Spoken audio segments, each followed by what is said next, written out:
네, 하나님께서 우리를 창조하셨다는 사실을 믿는 분만 아멘하겠습니다. 창조하셨음을 믿으십니까?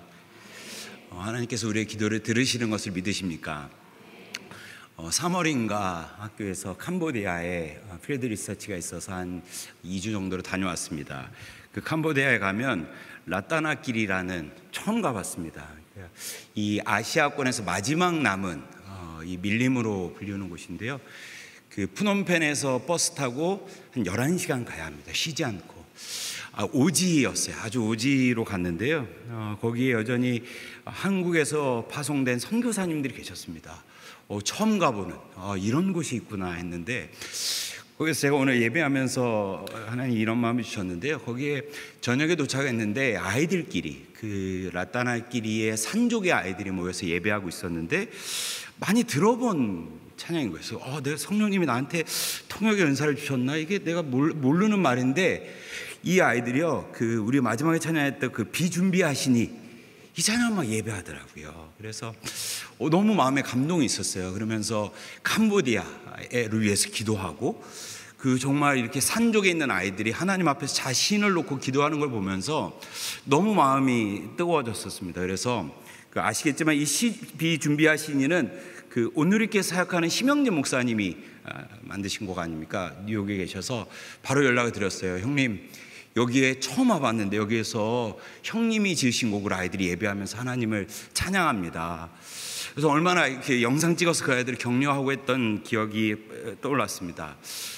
우리가 생각하지 못하는 지점에서 하나님께서 일하고 계셨고, 여전히 하나님께서 하나님의 방식으로 하나님의 사람들을 일으켜서 일하고 계신 것을 믿습니다.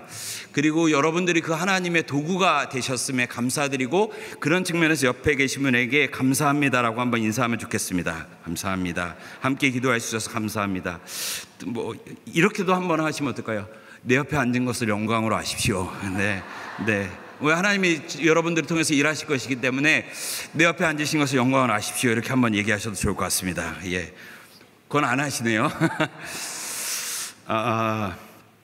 저는 오늘 여러분들에게 기독교 학교, 또 교회, 가정의 어떤 신앙의 기초가 되는 창조의 이야기를 좀 드리고자 합니다. 저는 명지대학교에서 기독교 교육을 가르치고 있고, 말씀해 주셨던 것처럼 사학법인 미션 네트워크에서 이재용 목사님과 함께 기독교 학교, 또 공교육 안에서 하나님 나라의 가치를 어떻게 구현할지 연구하고 있습니다.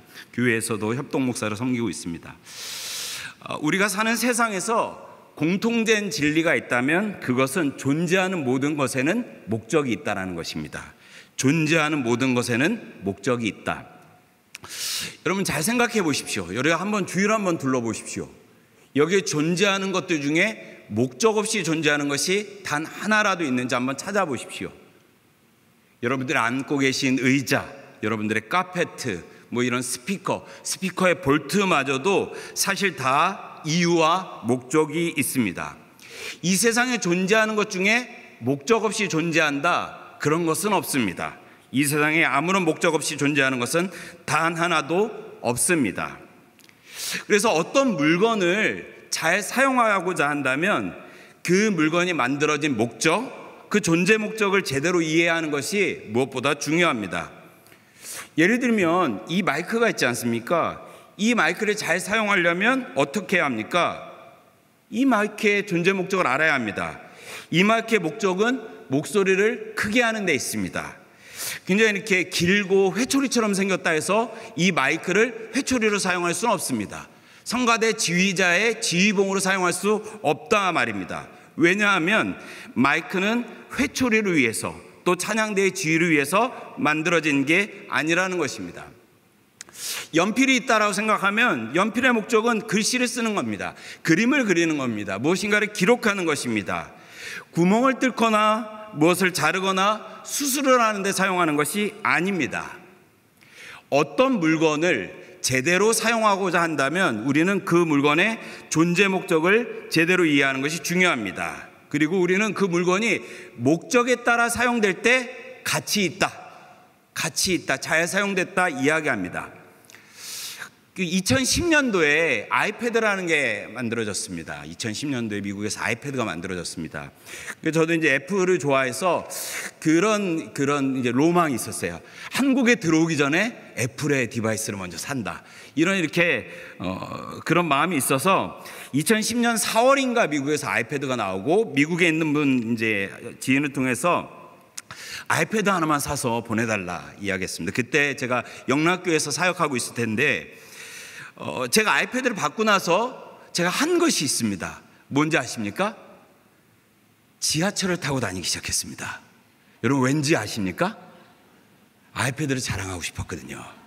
그러니까 아이패드가 우리나라에 들어오지 않았어요. 그래서 지금이야 뭐 아이패드가 다 이렇게 일상화됐지만, 제가 그 교회 갈 때도 늘 이제 저는 교회에서 차를 내줬었기 때문에 교회에서 준 차를 타고 이동했는데, 아이패드를 갖고 와서 한 1, 2주는 지하철을 타고 다녔습니다. 왜냐하면 자랑해야 되니까요. 그래서 아무것도 없는데, 뭐 그때는 뭐 인터넷도 안 되는데 혼자서 막 넘기고 그래서 막 뭐 하는 것처럼. 그래서 옆에 계신 분이 그거 뭐예요? 그러면 이게 아이패드라는 겁니다 하면서 타고 다녔던 기억이 있습니다. 하루는 교회에서 일을 하고 있는데 기분이 싸한 느낌이 들었습니다. 왜지? 해서 가방을 찾아봤는데 아이패드가 없었습니다. 집에 있겠거니 생각했지만 마음의 불안이 영 가시지 않았습니다. 마치 성령님께서 제 안에 불안한 마음을 주시는 것처럼 계속 불안한 마음이 가시지 않았습니다. 그래서 부랴부랴 퇴근해서 집에 가보니 집에 아이패드가 있었습니다. 그런데 문제는 아들이 그 아이패드를 갖고 있었습니다. 근데 2010년도에 저희 아들이 뭐 3, 4살 정도 되었었는데, 우리 아들 손에 아이패드가 있으니 안심했을까요? 저는 안심하지 않았습니다. 왜냐하면 들려있는 것까지는 상관없지만 문제는 저희 아들이 그걸로 탁구를 치고 있었기 때문입니다. 그러니까 이게 탁구채보다 더 치기 쉽다라는 거예요. 그래서 막 탁구를 치고 있었습니다. 자, 제가 저희 아들을 축복했을까요? 너는 정말 하나님 주신 창조력이 있구나, 너의 이 창의성을 내가 참 높여야 한다 하고 축복했을까요? 아니면 아이패드를 빼앗았을까요? 네, 아이패드를 빼앗았습니다. 짜증내면서 빼앗았습니다. 탁구채 대신 충분히 사용할 수 있습니다. 누가 봐도 이게 더 탁구를 잘 칠 수 있지 않습니까? 근데 제가 뺏은 이유는 간단합니다. 아이패드는 탁구 치는데 목적으로 만들어진 것이 아니기 때문입니다. 저는 이제 교회 다니면서 늘 찬양하는 게 좋았습니다. 그래서 예배인도자, 찬양인도자가 꿈이었습니다. 그래서 교회 가서도 찬양인도하고 예배인도를 했었는데요. 그러다 보니까 아이패드만큼 좋은 기타를 갖고 싶어 했습니다. 그래서 아주 고가의 기타 하나를 갖고 교회에서 계속 사역할 때마다 사용했습니다.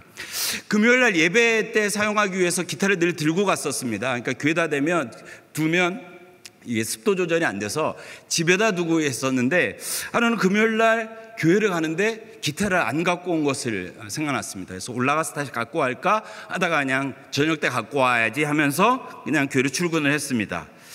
싸한 기분이 들었습니다. 마음에 불안한 마음이, 기타를 안 갖고 왔는데 이렇게 마음에 불안한 마음이 막 격동하였습니다. 그래서 집에 가서 기타를 가지러 갔는데 저녁 때 그때도 역시 저희 아들 손에 기타가 들려 있었습니다. 뭐 했는지 아십니까?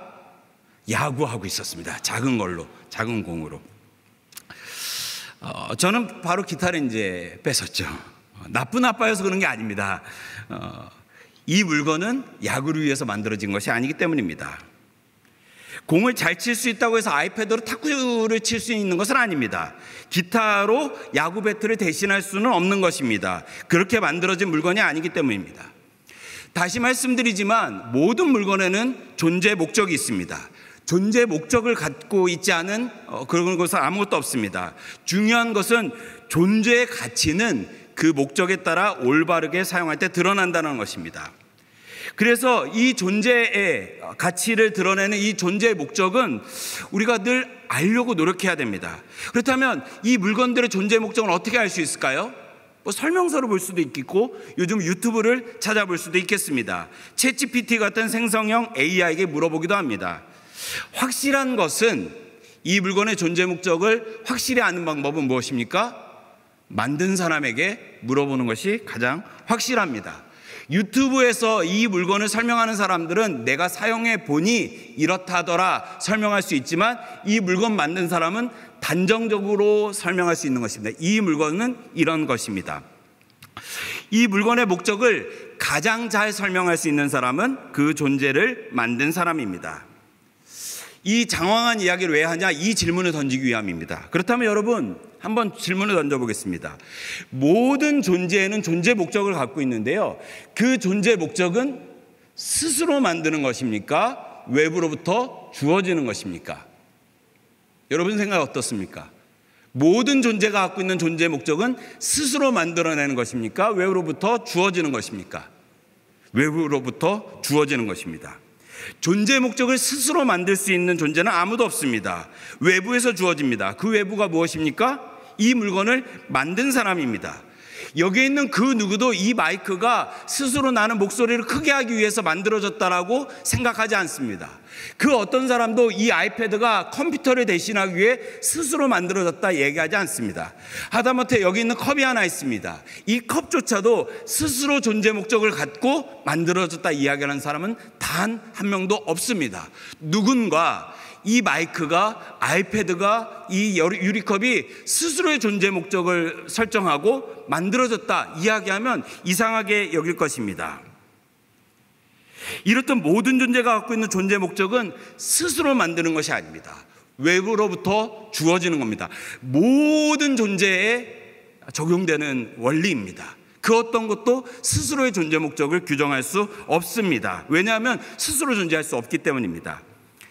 우리의 인생도 마찬가지입니다. 우리의 인생도, 우리의 자녀들의 인생도 가치 있게 살고자 한다면 그 존재 목적을 바르게 이해하는 것이 중요합니다. 그렇다면 그 존재 목적은 누가 주는 것입니까? 스스로 갖는 것입니까? 외부로부터 주어지는 것입니까? 외부로부터 주어지는 것입니다. 창조로부터 주어지는 것입니다.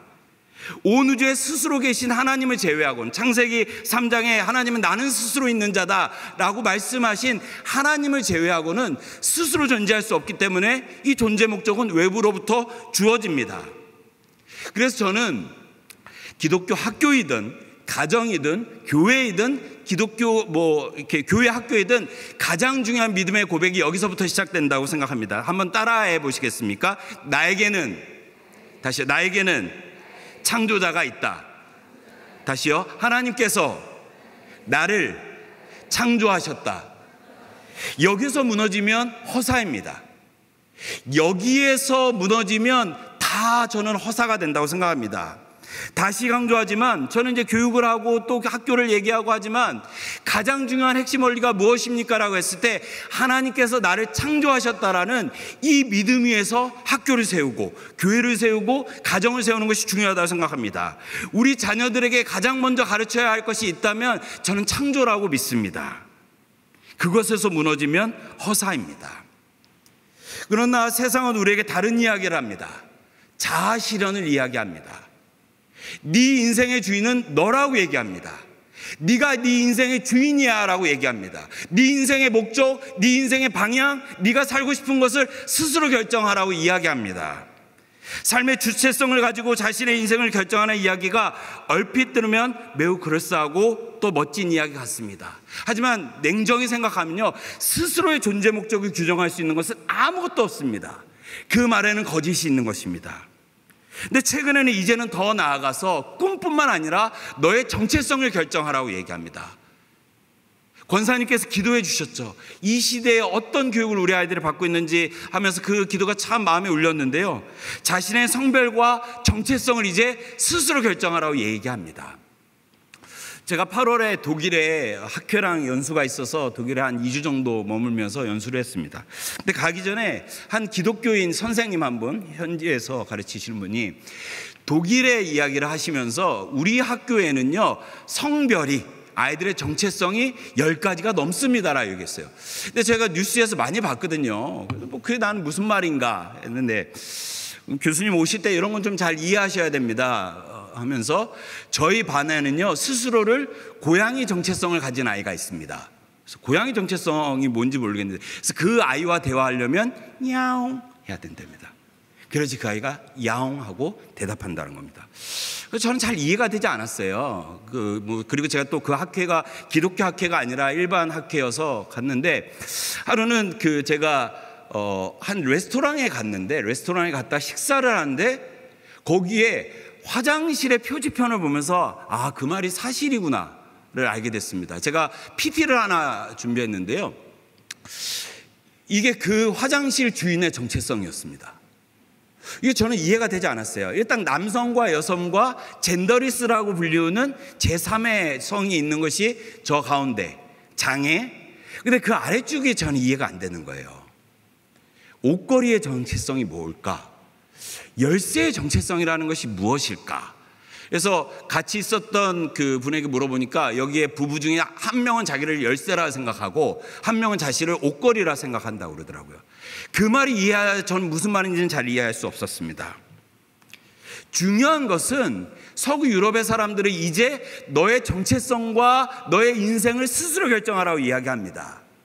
우리는 어떤 존재도 스스로의 존재 목적을 규정할 수 없다는 것을 알지만 사단은 교묘하게 네 인생의 주체성이 너에게 있고 네가 네 인생의 성별과 정체성을 규정하라고 이야기합니다.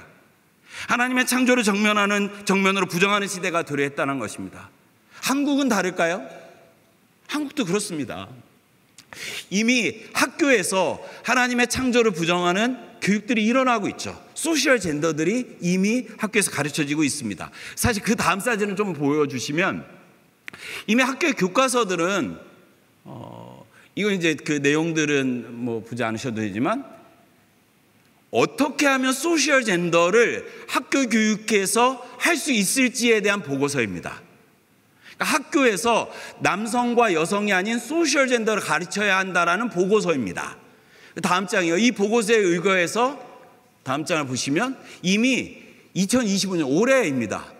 올해는 이제 섹슈얼리티, 우리가 얘기하는 양성, 하나님 만드신 양성이 아니라 젠더라는 개념을 가르치고 있죠. 여러분 잘 아실 겁니다.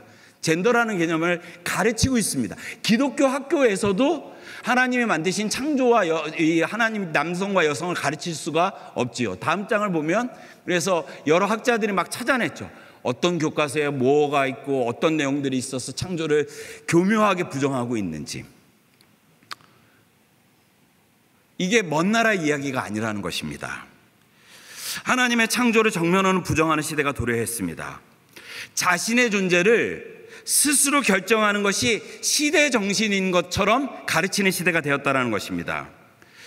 더 나아가서 창조를 이야기하면 고루한 사람처럼, 대화가 안 되는 사람처럼, 심지어 극우라는 프레임 안에서 창조를 이야기하는 사람들을 몰아가고 있습니다. 그 사실에 동의하지 않는 사람들을 매도합니다. 그리스도인조차 창조의 이야기를 하기가 어려운 시대가 되었습니다.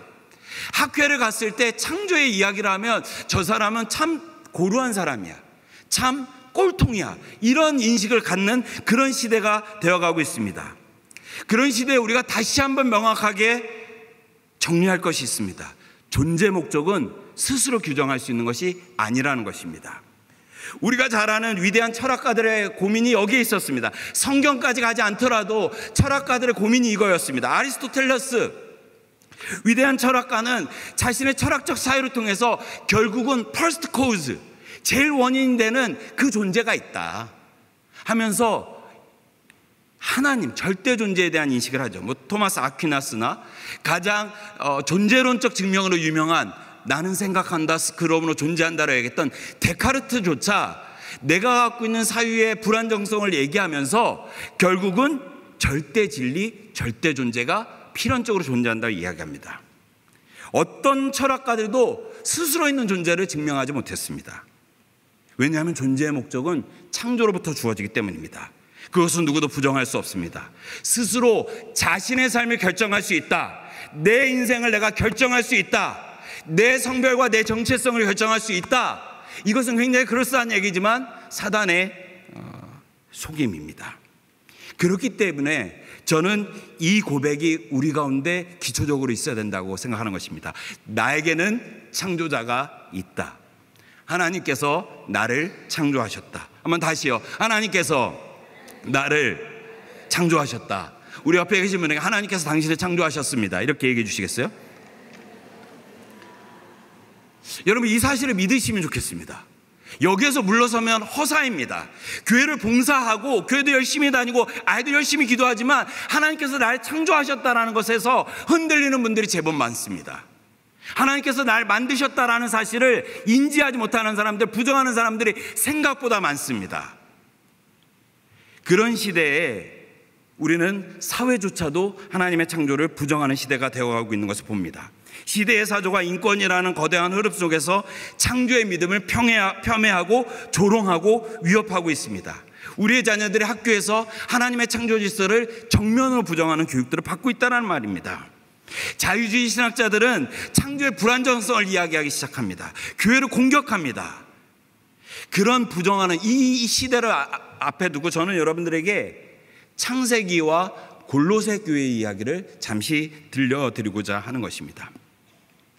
성경은 창세기 1장 1절로 시작됩니다. 태초에 하나님이 천지를 창조하시니라.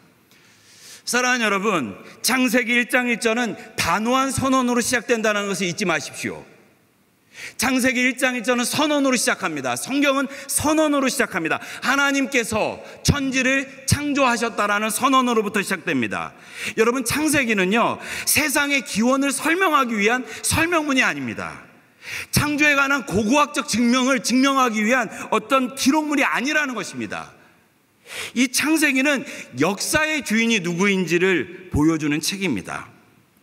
이 창세기를 이해하려면요, 여러분들, 이 창세기가 누가 언제 무엇을 위해서 지었는지 기록했는지 알 필요가 있습니다. 여러분, 창세기는 누가 지었습니까? 하나님이 지으셨죠. 또 누가 기록했습니까? 모세가 기록했습니다. 모세 오경이죠. 그럼 여러분, 이 학자들은요, 이 모세가요 15세기 BC 15세기, 그러니까 1400년도에 이걸 졌다고 하는, 다들 일관되게 얘기하는데요, 과연 모세는 이 창조를 봤습니까? 아담과 하와를 보지 못했어요. 아담과 하와가 하나님과 하는 대화를 보지 못했습니다. 그러면 이것을 왜 하나님께서 모세를 통해서 기록하게 하셨는지 그 시대 배경을 이해하는 것이 대단히 중요합니다. 창세기는 말씀드렸던 다 설명할 수는 없지만, 시내산에서 그 모세가 출애굽을 하고 난 뒤에, 모세와 이스라엘 백성들이 출애굽을 하고 나서 시내산에서 기록했다라고 대부분의 학자들이 추정하고 있습니다. 시내산의 사진이 이렇습니다. 여러분, 가보신 분도 계시겠지만, 황량한 이 시내산에, 다음 장을 보시면 이런 광야에서 이스라엘 백성들이 머물고 있고, 그리고 모세가 저 시내산에 올라가서 하나님을 대면합니다. 이 사진을 계속 좀 해주세요. 성경에 따르면 모세는 이 시내산에 8차례 올라갑니다. 8차례 올라가서 하나님을 대면하고 하나님과 교제하지요. 학자들이 날짜까지 특정했습니다. 이제 기원전 1446년 3월 2일 날 올라가서 7월 10일 날 내려온 것으로 8차례, 그래서 총 127일 동안 8차례에 걸쳐서 모세가 시내산에 올라갑니다. 그래서 여기서 어떤 일들이 일어납니까? 여러분 잘 아시는 것처럼 모세가 40일 그 중보기도 하고 나서 10계명을 받죠. 근데 내려왔는데 저 광야에서 사람들이 금송아지를 세운 거를 보고 화가 나서 깨트리고 다시 올라갑니다. 그리고 40일을 금식기도 하고 나서 똑같은 이제 그 제2의 10계명을 받고 내려오는 겁니다. 학자들의 대부분의 일치된 견해는 바로 그 즈음 모세가 하나님을 직접 대면하는, 하나님과 직접 대면한다는 것은 굉장히 특별한 영적 체험이지 않겠습니까? 하나님과 직접 대면해서 하나님의 음성을 들으며 하나님의 율법을 받았던 바로 그 특별한 영적 체험 가운데 이 모세오경을 하나님께서 기록하게 하셨을 거라고 대부분의 학자들이 추정합니다. 이제 내리셔도 돼요. 그럼 저 시내산에서 하나님께서 특별히 모세를 부르셔서 이 모세오경, 토라라고 불리는 이 모세오경을 왜 짓게 하셨습니까? 그 역사적 배경에는 출애굽이 있습니다. 이스라엘 백성들이 400년 만에 애굽에서 출애굽했기 때문입니다. 여러분 잘 아시는 것처럼 이스라엘 백성은 특별히 선택받은 백성이었습니다. 그들은 하나님의 백성으로 창조되었고 하나님의 뜻대로 살아가도록 부름받은 특별한 민족이었습니다. 그런 이스라엘 백성들이 철저히 400년 동안 애굽의 백성으로 살아가야 했습니다. 유일하신 하나님의 백성, 야훼의 백성이었던 이스라엘은 철저하게 400년 동안 바로의 백성이 되었습니다. 애굽의 백성이 된 거예요. 바로, 여러분 바로 왕을 아시잖아요. 파라오, 신의 아들이란 뜻입니다. 태양의 신의 아들. 하나님의 백성으로 부름받았던 이스라엘 백성이요, 우상의 아들로 400년 동안 살아갔던 것입니다. 철저하게 400년 동안 바로의 백성으로 살아갔습니다. 신의 아들, 스스로 내가 왕이다, 내가 신이다 얘기했던 그 바로의 백성으로 살아갔습니다. 그들의 정체성이 하나님께 있지 않고 400년 동안 바로와 애굽에 있었습니다. 주님께서 그들을 출애굽시키셨지만 그들은 여전히 애굽의 정체성, 바로 왕의 백성으로서의 정체성을 가지고 있었습니다. 그래서 40년 동안 하나님께서 그 디톡스 하신 거잖아요. 그 안에 있었던 그 우상의 흔적들을 제거하셨는데, 이 이스라엘 백성들은요, 관성처럼 바로를 향했습니다. 하나님께 향한 것이 아니라 관성처럼 바로를 향했습니다. 하나님의 백성으로 만들어졌지만 그들은 관성처럼 바로를 향하고 있었습니다. 실제로 출애굽기 16장과 17장을 보면 이 출애굽의 시기에 조금만 힘들면 모세를 원망하고 하나님을 원망했습니다. 먹을 것이 부족하다, 마실 것이 부족하다고 원망했고요. 민수기 11장을 보면 고기가 없다 하여 애굽의 음식을 그리워했습니다. 여러분 잘 알잖아요. 애굽에 있는 그 고기. 근데 이게 단순하게 음식에 대한 그리움이 아닙니다. 그러니까 성경이 이 이스라엘 백성이 애굽의 음식을 그리워했다라는 것은 애굽의 음식, 성경은 이제 고기, 생선, 오이, 참외, 부추 같은 것을 먹었다고 보는데요. 이 애굽의 음식은 누가 주는가? 애굽 사람들의 생각에는 나일강의 신 오시리스가 주는 겁니다. 그 사진이 이겁니다. 이게 나일강의 비옥함을 상징하는 오시리스입니다. 이스라엘 백성들이 출애굽하면서 광야 가운데 음식을 기억했던 것은, 오시리스는 나에게 먹을 것을 주는데 하나님은 나에게 먹을 것을 주지 않는다. 어떤 왕이 더, 어떤 신이 더 크다고 생각하는 겁니까? 단순하게 음식에 대한 투정이 아니었습니다. 그것은 하나님에 대한 부정이었습니다. 나일강의 신 오시리스가 더 크다라고 인식했기 때문에 그 나라를 끊임없이 그리워하고 관성처럼 생각했던 것입니다. 바로의 백성으로 살았으면 이렇게 광야에서 비참하게 죽지 않을 것인데, 바로의 백성이었으면 죽지 않았을 것인데 하나님의 백성으로 출애굽하여 우리가 여기서 죽게 되었구나. 하나님의 통치와 하나님의 역사를 의심하기 시작했습니다. 그들의 정체성이 하나님께 있지 않고 애굽과 바로에 있었을 때 그 200만 이스라엘 백성들의 출애굽의 앞에서 모세를 부르신 겁니다. 시내산으로 8차례 올리셔서 모세를 부르셔서 왜 이 말씀을 주신 겁니까? 내 백성의 정체성을 내가 다시 세우겠다라는 겁니다. 그들이 바로와 애굽의 정체성으로 내 백성의 정체성이 흐려졌지만 내가 다시 기준을 세우겠다는 것입니다. 목적은 분명합니다. 하나님 백성의 삶의 기준을 다시 회복하겠다. 그리고 첫 말씀이 이렇게 시작하는 겁니다. 태초에 하나님이 천지를 창조하시니라. 아멘. 단호한 선언입니다. 물러설 수 없는 선언입니다. 타협할 수 있는 설명문이 아닙니다. 하나님이 여기서부터 시작합니다. 다시 말씀드리지만 창세기는요, 어떤 창조과학을 설명하기 위한 그런 목적으로 먼저 지어진 책이 아닙니다. 이 창조로는, 이 창세기는요, 이 역사의 주인, 이 역사의 시작이 어디에 있는지를 먼저 보여주고자 하셨던 하나님의 기록입니다. 역사의 주인이 누구인지, 너희들의 인생이 어디부터 시작되었는지, 바로인지 애굽인지 사회인지, 아니다, 내가 이 역사의 시작이다라고 주님이 보여주신 겁니다. 하나님께서 강조하시고 싶으셨던 것은 하나님이 창조하셨다는 겁니다. 주어가 하나님입니다. 바로가 아닙니다. 애굽이 아닙니다. 사회의 생각들이 아닙니다. 부모들이 아니고 어떤 대학도 아니었습니다. 너희들의 정체성은 나에게로부터 시작된다는 것을 선언하신 것입니다. 우리의 인생의 주어가 하나님이어야 된다는 것을 보여주신 겁니다. 창세기 1장 1절을 통해서 하나님께서 이 시대 가운데 우리에게 주시는 것은, 너희들의 시작이 사회 속에 있지 않고 시대의 강권을 갖고 있는 어떤 사람들에게 있지 않고 나에게 있다. 내가 너희를 창조했다. 내가 역사의 주인이다. 이 역사의 주어는 나다. 하나님이 단호하게 선언하시는 겁니다. 그러므로 우리가 다시 한번 말씀드리지만 하나님께서 나를 창조하셨다라는 것에서 물러서면 안 됩니다. 이게 무너지면 허사입니다. 예수 그리스도의 십자가조차 이해할 수 없는 것입니다.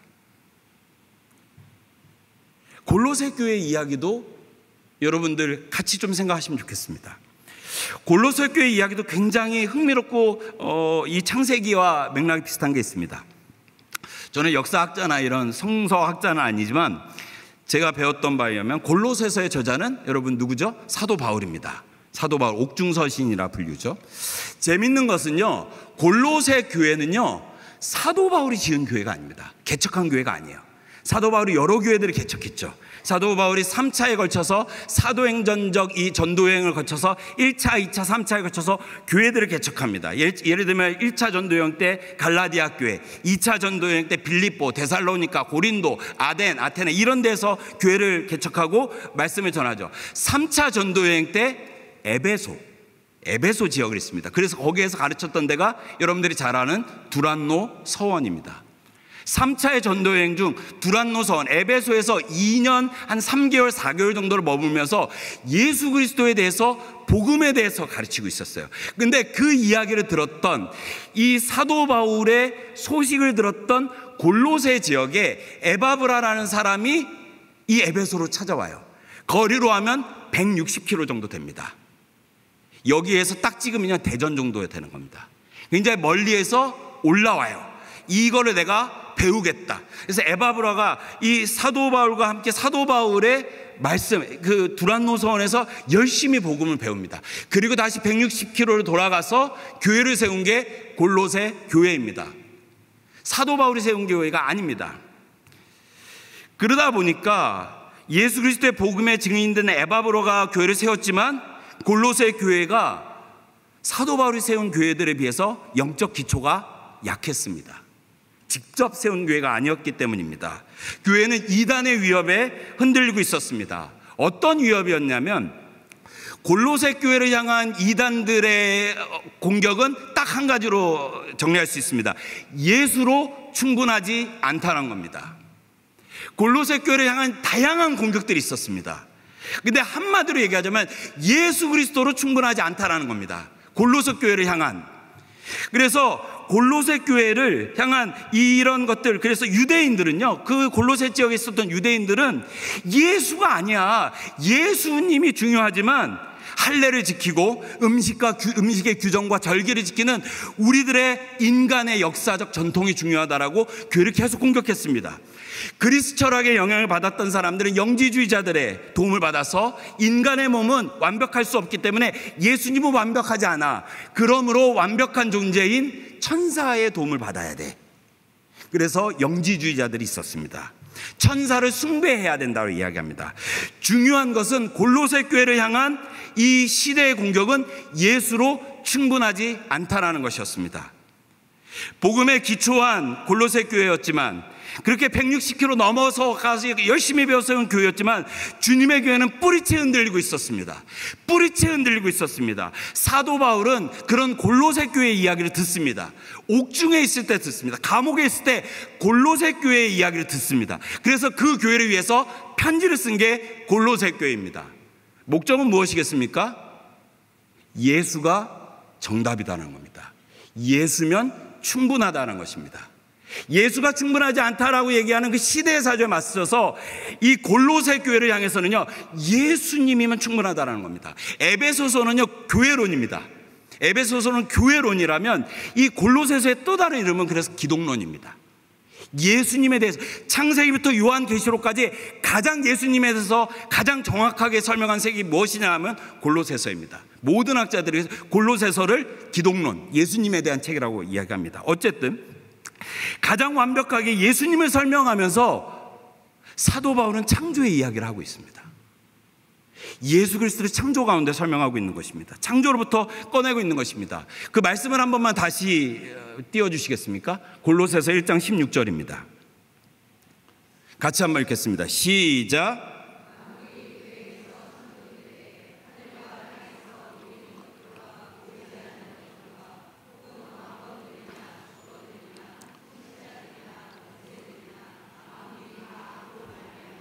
잠깐 띄어놔 주세요. 만물이 그에게서 했을 때 그는 예수님입니다. 예수 그리스도를 통해서 창조되었다는 것입니다. 태초에 하나님과 예수님과 이렇게 이제 삼위일체적 얘기를 하고 있는데요. 얘기하는 겁니다. 보이는 것들, 당신이 보고 있는 보이는 것들과 보이지 않는 것들, 그리고 당신들이 두려워하고 있는 그 어떤 주권자들과 모든 통치자들도 예수님의 창조 아래 있다라고 사도 바울이 선언하고 있는 것입니다.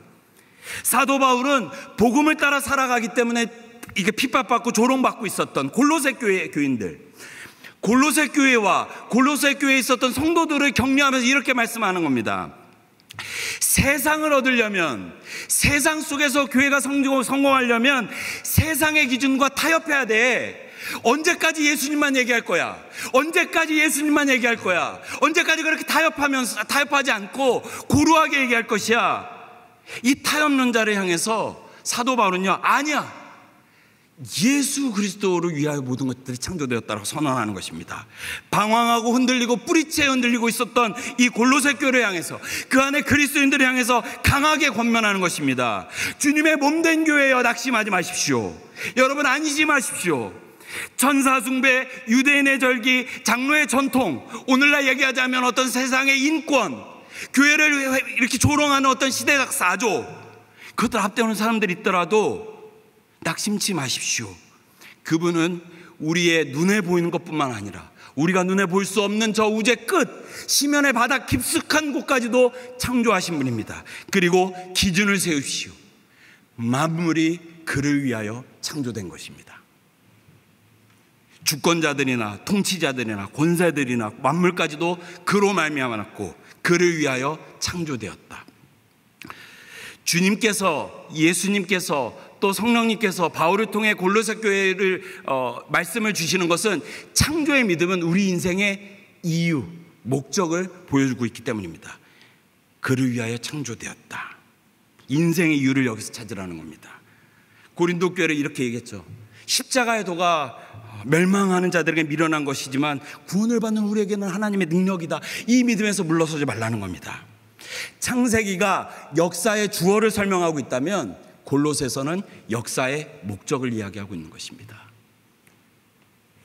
이제 말씀을 좀 마무리하고 저는 여러분들과 좀 함께 기도하고 싶습니다. 창조가 중요하다는 것을 우리가 다 잘 압니다. 그런데 여기에서 물러서면 안 된다라는 이 믿음의 진을 쳐야 합니다. 믿음의 진을 쳐야 한다고 저는 생각합니다. 우리는 창조를 부정하는 혼란의 시기를 살아가고 있습니다. 우리의 자녀들은 학교의 현장에서 삶의 목적과 정체성을 스스로 결정하라 이야기하고 있습니다. 이야기하면서 교육받고 있습니다. 교회를 향해서는 우리 자녀들은 학교에서 너의 인생의 주인은 너야. 네가 네 인생의 목적을 결정할 수 있어. 네 인생의 성별과 정체성까지도 스스로 결정할 수 있다. 인권의 이름으로, 시대사조의 이름으로 우리 아이들이 무방비한 교육들을 받고 있습니다. 그렇게 기독교 학교들은 세속화된 교육에 흔들리고 있습니다. 교회를 향해서도 세상이 조롱합니다. 이 더불어가는 시대, 더불어 살아가는 이 시대에, 다문화된 이 시기에 교회가 너무 유별나다는 겁니다. 그건 너희들끼리 얘기하라는 겁니다. 남성과 여성만 얘기하지 말고 시대의 정신을 교회가 받아들이라는 겁니다. 대화하라는 것입니다. 하나님의 창조를 조롱하는 시대가 되었습니다. 적당히 살아가세요. 적당히 타협하세요. 당신의 종교적 신념을 그냥 적당히. 골로새 교회를 향했던 그 시대의 타협처럼 한국 교회를 향해서 타협을 요구하고 있습니다. 그래서 창조를 이야기하는 것이 마치 극우인 것처럼, 하나님의 창조를 이야기하는 것이 반이성적인 것처럼 하나님의 창조를 조롱하는 시대가 되었습니다. 적당히 살아가는 그리스도인들이 오히려 현명한 시대를 얻기 위하여 하나님이 다 이해하실 건데, 하나님이 이해하실 거야.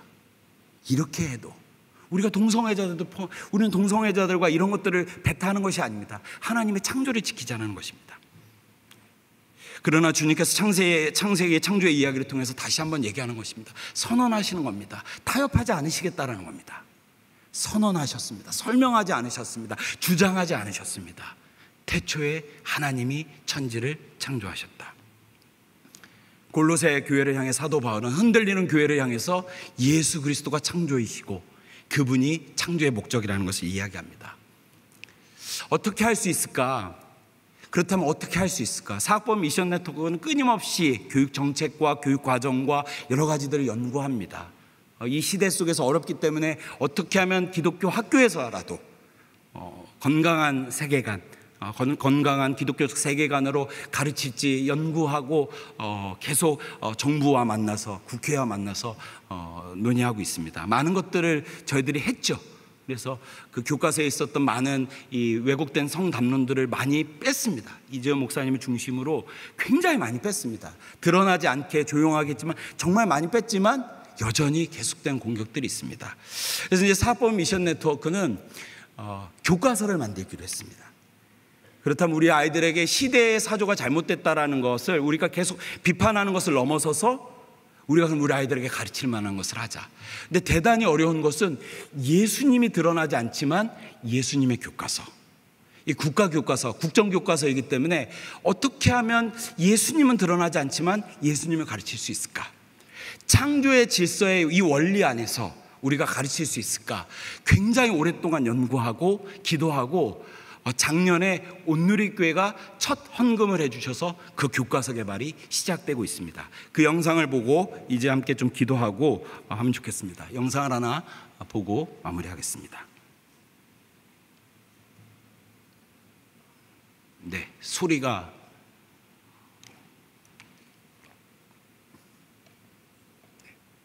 나지 않습니다.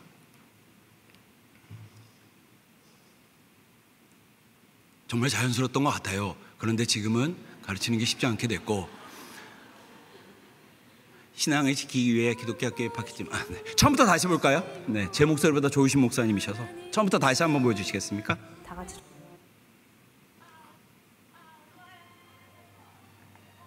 저는 기독교 학교에서 7년째 종교학을 가르치는 선생님입니다. 목사님입니다. 예전에 기독교 학교에서는 기독교 교육과 예배를 드리는 것이 너무 자연스러웠었던 것 같아요. 근데 지금은 가르치는 게 쉽지 않게 됐고,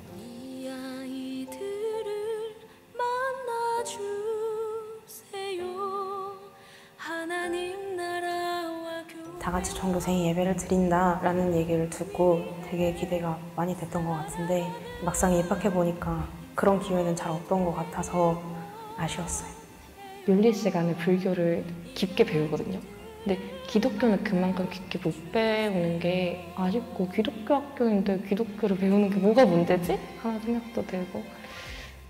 내 삶의 가장 중요한 건 무언지 놓치고. 학생들이 자기 진로나 관심에 따라서 선택을 할 수 있도록 하는 제도지 않습니까? 고등학교 3년이면은 6학기 6번에 걸쳐서 종교 시간을 가질 수가 있었는데 과목을 선택하는 걸로 바뀌어지면서 한 학기만 하도록 되어 있는 거예요. 6분의 1로 줄어든다고 하면 기독교 교육을 시키는데 아주 치명적인 그러한 이제 어려움이 생기게 되는 거고, 모든 사립학교가 건학 이념이라는 게 있잖아요. 설립 목적의 의미가 없어지게 되는 거죠. 우리가 배우는 모든 교과서는 하나님이 존재하지 않는다 하는 전제 위에서 쓰여진 겁니다. 그 교과목을 다 제대로 공부를 하고 나면 하나님 없어도 세상은 잘 돌아가는구나, 이런 생각을 가지게 돼 있어요. 그렇다면 이 문제를 비판할 것이 아니라 대안을 제시하자. 우리 아이들에게 가르칠 수 있는 기독교 세계관 교과서를 만들 계획을 세웠습니다. AI 시대의 윤리, 또 진로와 자기 이해, 통일과 다문화 사회, 창조와 생태와 같이 우리가 기독교 세계관과 일반 학문을 통합시킬 수 있는, 하나님이 다스리시는 세상을 이해할 수 있도록 만드는 교과서, 이것이 이제 우리가 추구하는 목표가 되겠습니다. 우리가 초중고 12년 동안의 교육이라고 하는 것은 한 사람을 형성해가는 과정이에요. 거기에 어떤 생각을 심어주느냐에 따라서 생각이 바뀌게 되고 미래가 바뀌게 되고 결국은 신앙이 바뀌게 되는 거죠. 내년부터 시행되는 고교학점제 시행은 기독교 학교 정체성의 또 하나의 위기 요인이 되고 있습니다. 평준화 교육 이후로 50여 년 동안 계속해서 기독교 사학이 건학 이념대로 학문과 통합하는 일에 많은 제도적 어려움을 겪어왔습니다. 그러나 이것은 또 다른 기회이기도 합니다. 기독교 학교들이 적극적으로 교과목을 개발하고 또 학생들이 선택할 수 있는 폭을 넓혀준다면 학생들의 더 많은 선택을 받을 수 있기 때문입니다. 그래서 기독교 세계관에 근거한 교과서 개발 작업이 중요한 것입니다. 사학법인 미션 네트워크는 이러한 시대적 필요에 부응하여 기독교 세계관에 근거한 교과서를 개발하는 데 함께 헌신하기로 했습니다. 이 일에 많은 교수님들 또 선생님들이 자발적으로 헌신하여 참여하고 있습니다. 성도님들의 기도와 헌신이 귀한 사역에 큰 도움이 될 줄로 믿습니다. 감사합니다. 믿지 않는 친구들에게 그 책으로 인해서 복음이 전해진다는 게 정말 좋은 일이고 또 한 영혼이 구원받을 수 있다고 생각하기 때문에 기독교적인 세계관을 가진 책이 나오면 좋을 것 같아요. 네, 이제 우리 좀 같이 찬양하면서 여러분들에게 좀 기도 제목을 좀 드리고 싶습니다. 여러분 그 140년 전에 한국의 기독교 학교가 세워졌습니다. 3.1운동의 주역이 됐다는 것을 우리가 잘 압니다. 연구를 하면 재미난 것들을 발견합니다. 일본 순사가 기독교인들, 유관순이나 이런 그리스도인들 학생들이 3.1운동을 주도하는 걸 보면서 왜 너희들이 이 시대를 거스르려고 하느냐, 왜 독립을 꿈꾸냐고 했을 때 이 아이들이 이렇게 얘기합니다. 나는 학교에서 배운 대로 합니다. 이 아이들은요, 교육자로도 변변치 않았지만 출애굽의 역사를 보면서 하나님께서 일본 앞에서, 이 압제적인 일본 앞에서 우리도 출애굽시키실 것이라 믿었습니다. 다윗과 골리앗의 이야기를 들으면서 우리가 지금은 다윗과 같이 약하지만 골리앗 같은 일본을 하나님께서 언제는 무너뜨려 주실 것이다. 학교에서 배웠고 그들이 이 나라의 주역이 되었습니다. 교육이 중요한 것입니다. 창조의 질서 안에 세워졌던 학교들은 하나님의 백성들을 일으켜 세웠습니다. 나라의 소망이 되었습니다. 오늘날 많은 기독교 학교들의 어려움들이 있다면 시대와 타협하는 것이며 시대 속에서 그 빛을 스스로 잃어가고 있다는 것입니다. 한국의 교회들이 기도해야 될 때입니다. 안심하라, 기독교 학교 안심하십시오. 우리가 당신들을 위해서 기도합니다. 출애굽의 역사를 이끄셨던 하나님이 오늘도 우리 가운데 계시고 창조의 역사의 주인 하나님이 오늘날에도 이 나라 교육의 주인이시며 이 아이들의 역사의 주인이시고 삶의 주인인 것을 우리가 압니다. 한국의 기독교 학교요, 한국의 교회요, 창조 위에 서십시오. 기도하는 교회들이 일어나야 되는 줄로 믿습니다.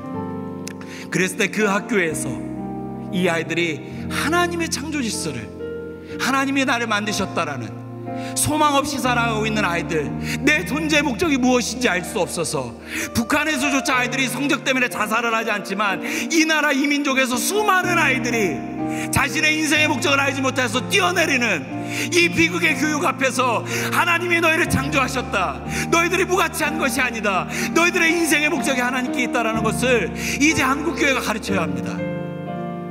이 진리에서 무너지면, 이 진리에서 우리가 물러서면 저는 화사라고 생각합니다. 어떻게 하면 시대 속에서 나이스한지 몰라서 하는 얘기가 아닙니다. 하지만 골로새 교회를 향해서 몸된 골로새 교회 교인들이여, 세상과 타협하지 마십시오. 예수가 충분합니다. 모세는 이스라엘의 200만 백성들에게 너희들의 인생의 기준을 하나님 앞에 세우라고 다시 한번 강력하게 권면할 때 이제 그 말씀을 우리 가운데 내밀고 계신 겁니다. 주님, 그 말씀을 내 말씀으로 잡고 주님 그 기준을 내 기준을 삼아 내가 기도하겠습니다. 이 나라 이 민족을 위해서 기도하겠습니다. 이 나라 이 민족의 학교를 위해서, 교육을 위해서, 하나님의 창조를 부정하는 이 시대 속에서 이제는 너희들이 너희들의 인생의 주인이라고 얘기하는 이 교묘한 시대 속에서 창조의 파수꾼이 되겠습니다.